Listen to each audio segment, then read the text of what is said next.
Hai, bersama saya Putri Rizky, mau menyapa teman-teman Tevers terlebih dahulu. Hai Tevers, welcome to podcast Teknologi Pendidikan, Fakultas Ilmu Pendidikan, Universitas Negeri Surabaya. Bersama saya Putri Rizky, teman-teman anak TP, subscribe, like, comment, dan tekan loncengnya, supaya teman-teman tidak ketinggalan informasi menarik di TP Studio. Dan Putri yang akan menemani teman-teman di podcast kali ini tentunya seputar dunia. TP selalu mencetak mahasiswa-mahasiswa yang berprestasi, mahasiswa yang sangat luar biasa. Salah satunya narasumber kita kali ini bersama Kak Alia Fahrani, salah satu mahasiswa yang mengikuti pertukaran mahasiswa angkatan 2020. Say hello dulu Kak Alia. Halo Kak Alia. Hai. Bagaimana kabarnya pada hari ini? Baik. Tentunya sangat baik ya. Biasanya Kak Alia ini sangat semangat sekali dan senyum-senyum bahagia ya. Baik Kak Alia sudah mengikuti pertukaran mahasiswa ke luar negeri nih. Namun apa yang memotivasi Kak Alia ingin mengikuti program pertukaran mahasiswa dan apa program yang pernah Kakak ikuti dalam pertukaran mahasiswa ini?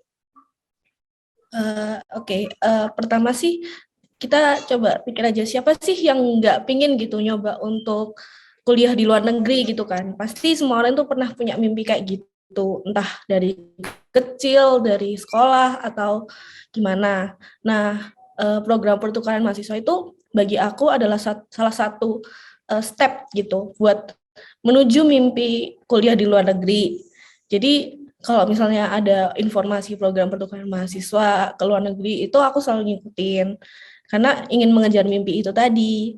Dan untuk program yang udah pernah aku ikutin di semester 3 lalu itu adalah program ICT, yaitu programnya fakultas yang kerjasama sama salah satu universitas di Malaysia. Wow, sama Malaysia. Sangat luar biasa sekali nih narasumber kita pada hari ini. Namun, apakah ketika masa pandemi seperti ini, kakak tetap mendatangi negara tersebut, apa melakukan daring kak, seperti yang dilakukan teman-temannya lainnya? Untuk selama pandemi ini, kemarin pas semester 3 itu masih online.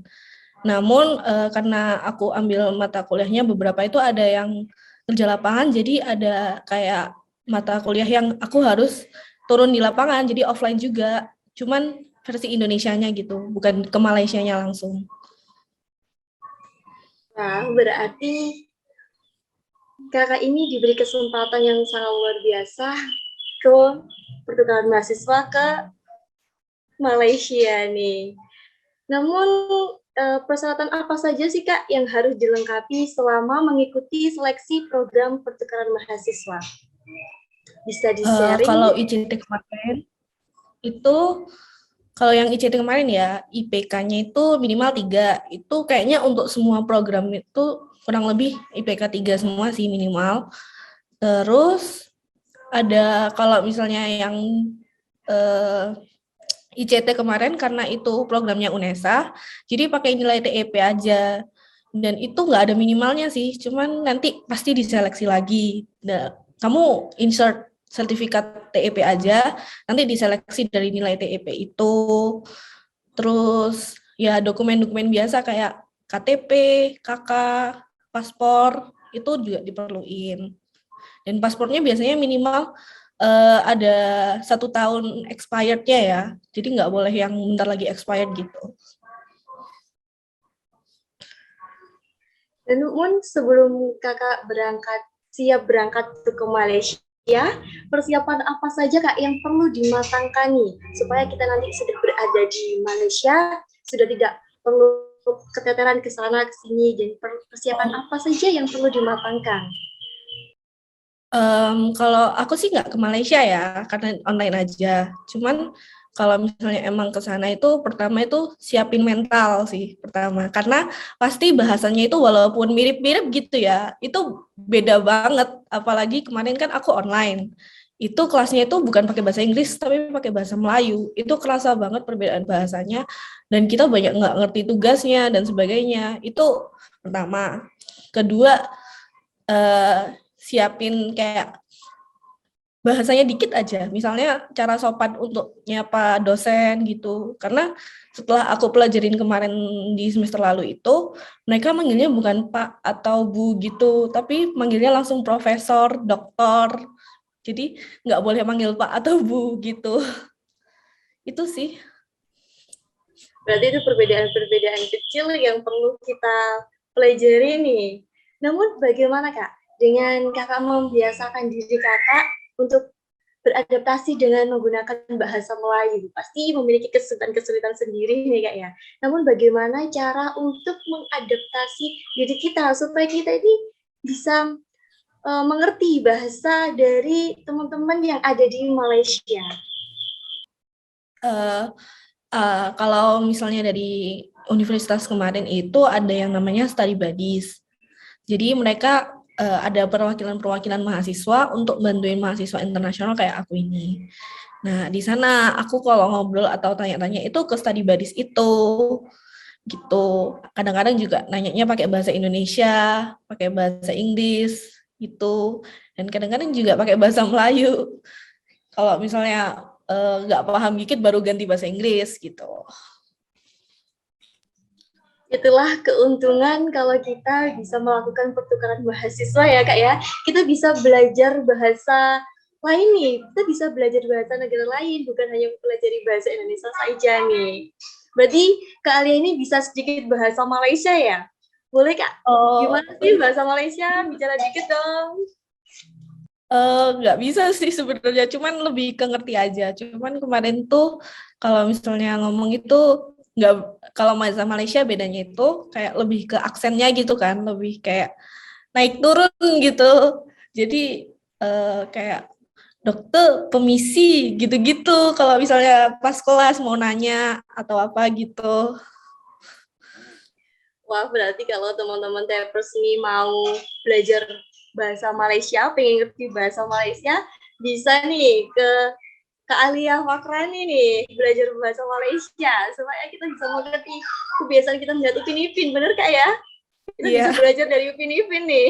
Iya. Namun, Kak Alia sendiri mengambil jurusan ini, apakah sama dengan jurusan yang Kakak tempuh pada sekarang ini? Kalau yang kerja sama Malaysia kemarin itu enggak, berbeda. Karena di Malaysia sendiri enggak ada jurusan teknologi pendidikan kan. Tapi mereka yang kerja sama UNESA itu adalah pendidikan khas, atau kalau di bahasa Indonesia itu pendidikan luar biasa. Jadi tentang mendidik anak disabilitas atau berkebutuhan khusus. Ya, meskipun berbeda jurusan yang diambil, namun kita juga harus bisa mempelajari itu dengan baik ya. Buktinya Kak Alia pun bisa mengikuti pertukaran mahasiswa ke Malaysia. Semoga Tepers ini bisa mengikuti jejak-jejaknya Kak Alia nih. Bisa ke Singapura, bismillah ya Kak ya. Siapa tahu nih, bisa ke negara-negara lainnya. Namun nih Kak, menurut Kakak sendiri, mengapa kuliah di luar negeri itu begitu penting untuk dilakukan, dan kenapa keinginan Kakak itu kuat banget pengen mengikuti pertukaran mahasiswa ke luar negeri gitu Kak? Pertama, pengalaman dan budaya sih ya yang paling penting. Karena kalau misalnya kita lihat dari Malaysia aja, yang kemarin aku anuin tuh, mereka kan punya budaya panggil dosen itu dokter dan bukannya Pak atau Bu. Karena menurut mereka Pak atau Bu itu kurang sopan untuk memanggil orang dengan gelar-gelar tersebut. Terus budaya misalnya di Korea itu ada juga kan, mereka tuh lebih efisien dalam mengerjakan pekerjaannya. Itu kenapa? Kan itu budaya sesuatu yang bisa kita serap juga dari negara lain itu loh. Jadi bagi aku itu yang paling penting dari kuliah di luar negeri sih. Terus apa tadi pertanyaan keduanya? Iya Kak, gini, apa yang membuat kakak itu pengen banget gitu loh ke luar negeri, terus kenapa harus begitu penting ke luar negeri gitu Kak? Ya kan yang kedua tadi udah ya. Terus yang bikin pingin banget itu sama sih budaya. Karena aku personal itu suka banget pelajarin budaya, sejarah, dan yang kayak gitu-gitu menurut aku tuh menarik banget gitu loh. Bagaimana sebuah negara ini bisa memiliki budaya ini, memiliki sejarah begini, dan lain sebagainya itu bagi aku menarik banget untuk dipelajari. Dan itu yang memotivasi aku selama ini sih untuk selalu nyoba program pertukaran pelajar. Berarti kali ini suka mempelajari budaya-budaya baru ya Kak ya? Iya Kak, ketika masa sulit yang dialami saat proses tahap seleksi Kak, apa saja nih Kak? Proses-proses sulit yang pernah Kakak lalui sampai mau, ya ampun kok begini banget gitu kan. Pasti ya ada ya Kak ya rasa gitu ya? Iya, semuanya berhubungan dengan nunggu sih tepatnya. Kayak ngajuin transkrip ke Kajur atau DPA buat minta tanda tangan. Itu kan nunggu lagi di proses tanda tangannya. Padahal kayak udah deket deadline gitu, terus belum ditandatanganin. Terus habis udah daftar, nungguin itu juga lama banget kayak nungguin pengumumannya. Jadi itu aduh mikirnya tuh jadi beban pikiran tiap hari gitu. Oh, kok belum ada pengumuman gitu. Itu di mana rasa berdek-berdek, Iya. rasa menunggu pengumuman ya Kak ya? Namun Iya. di saat proses menunggu pengumuman dan pengumuman itu telah hadir di depan Kakak, kalau Kakak bisa lolos pertukaran mahasiswa, bagaimana Kak respon keluarga Kakak terhadap berita yang sangat-sangat luar biasa tersebut? Ya, keluarga aku bahagia juga sih. Jadi aku juga merasa bangga gitu, udah bikin keluarga bahagia, terus bisa mewujudkan mimpi di saat yang bersamaan. Dan keluarga aku juga suportif, apalagi kan ini juga ada seleksi ISMA ya, bentar lagi. Itu untuk seleksi ISMA sendiri itu nggak full gratis karena ada bayar tes. Itu pun mereka juga suportif pas aku bilang mau ikut, mereka bilang ya udah nggak apa-apa tes aja, kamu coba semua kan itu mimpi kamu. Jadi mereka benar-benar suportif dan bangga banget sih, alhamdulillah. Tentunya tak luput dari doa orang tua ya Kak ya, yang selalu menyertai anaknya untuk melangkah jauh lebih baik lagi.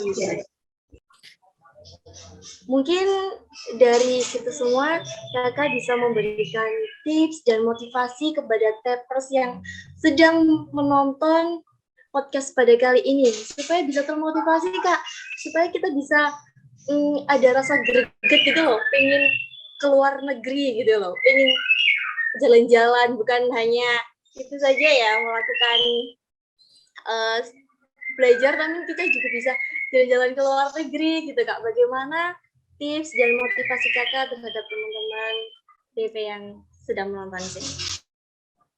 Dari aku sih, pertama kalian tuh bayangin deh, kalian pasti pingin nggak sih jalan-jalan ke luar negeri atau kayak ya pasti kan sering lihat film-film itu bagus banget di luar negeri gitu.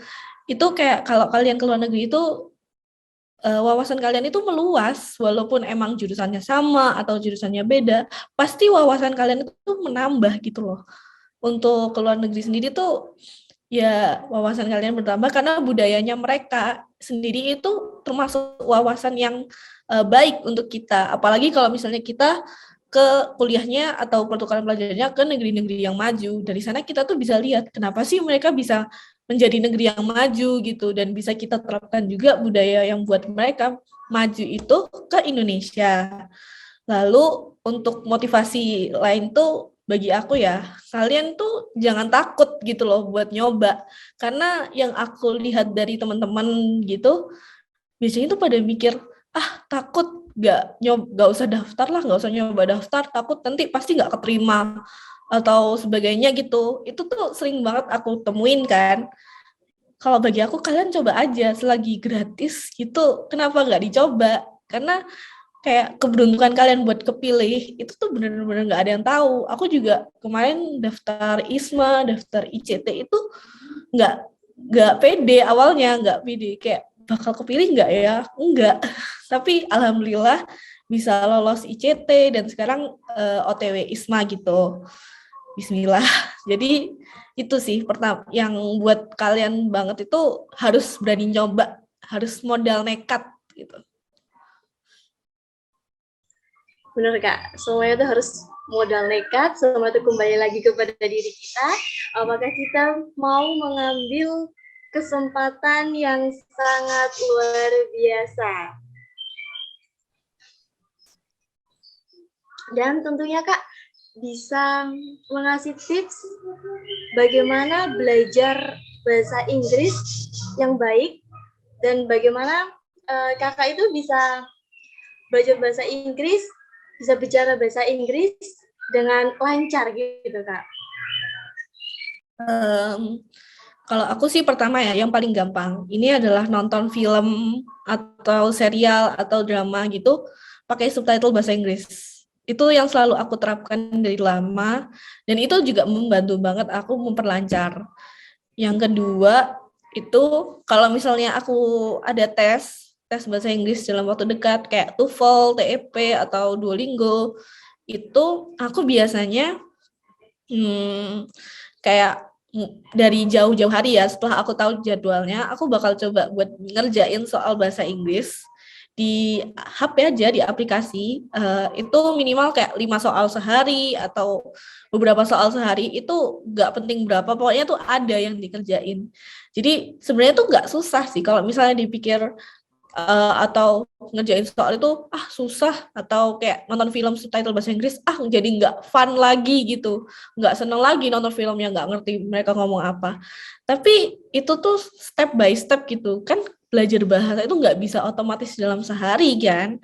Jadi kamu asal mau memulai pertama kayak yang tadi kan, mau memulai misalnya dari pertama itu nonton satu aja film pakai subtitle bahasa Inggris, itu udah step juga gitu untuk belajar bahasa Inggris.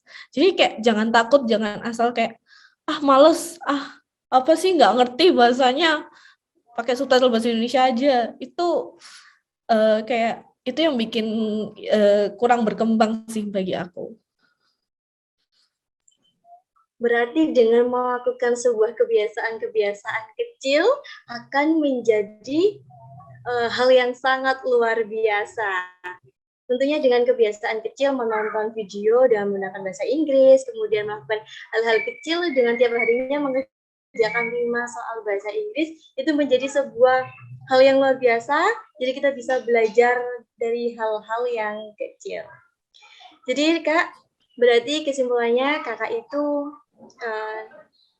kembali kepada diri kakak ya, apakah kita itu mau mengambil kesempatan yang sangat luar biasa dan jangan takut untuk melangkah meraih bintang yang ada di depan mata kita. Begitu ya Kak ya kesimpulannya ya. Benar. Terima kasih.